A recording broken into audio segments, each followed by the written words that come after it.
नमस्कार मित्रों, आपका कथा कुंजर के मंच से मैं हार्दिक स्वागत एवं अभिनंदन करती हूँ। तो चलिए शुरू करते हैं हम आज की कहानी। निहारिका जी, एक अनजान युवक ने आवाज़ दी। निहारिका ने पलटकर देखा तो अच्छी कद काठी वाला एक सुदर्शन युवक उसके पीछे खड़ा था। जी कहिए, घबराते हुए मध्यम स्वर में निहारिका उस युवक से बोली। निहारिका ने भीतर एक खलबली मची हुई थी कि इस अनजान युवक ने मुझे क्यों आवाज़ दी। उससे भी ज़्यादा असमंजस इस बात की थी कि यह युवक मेरा नाम कैसे जानता है।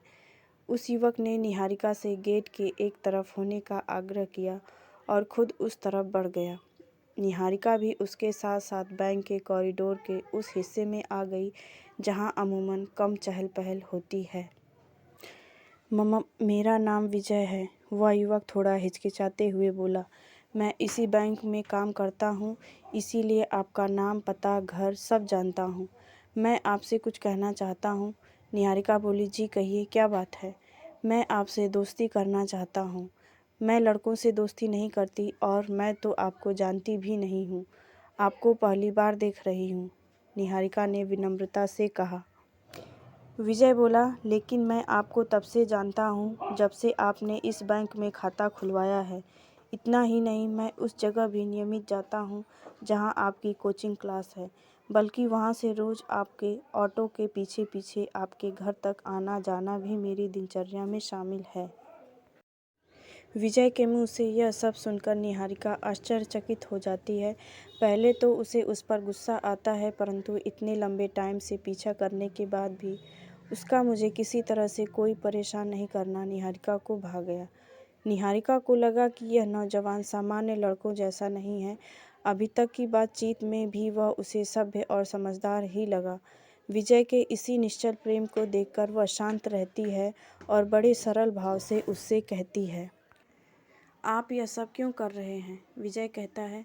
निहारिका जी, मैं बिना लाग लपेट के अपनी बात सीधे सीधे आपसे कहता हूँ कि मैं आपसे शादी करना चाहता हूँ। क्या?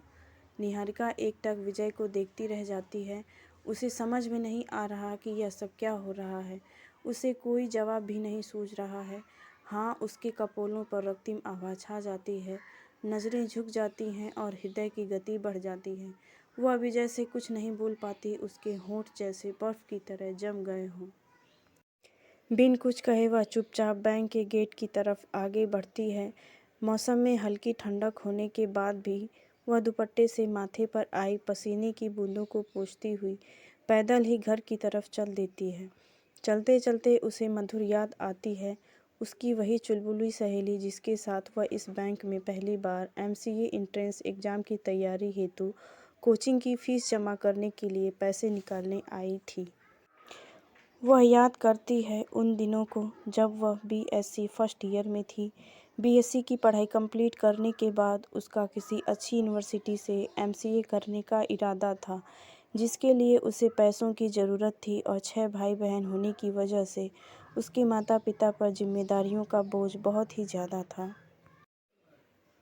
कोचिंग में एडमिशन लेने के बाद हर महीने की तरह निहारिका इस महीने भी ट्यूशन से मिले पैसे जमा करने आई थी। तभी इस अनजान युवक विजय से मुलाकात होती है। उसकी याद आते ही निहारिका का हृदय बिजली की गति से धड़कने लगता है। चलते चलते उसने फैसला किया कि विजय के बारे में माँ को ज़रूर बताएगी। घर पहुंचकर निहारिका माँ को सारी बात बता देती है। माँ पापा को सब बता देती हैं। पापा बोलते हैं, लड़का ब्राह्मण है लेकिन चौबे है। दूबे और चौबे में हमारे यहाँ शादी नहीं होती, फिर भी चलो चलकर लड़के को देख आते हैं। निहारिका के साथ दोनों लोग बैंक जाते हैं। दूर से ही विजय को देखकर घर वापस आ जाते हैं।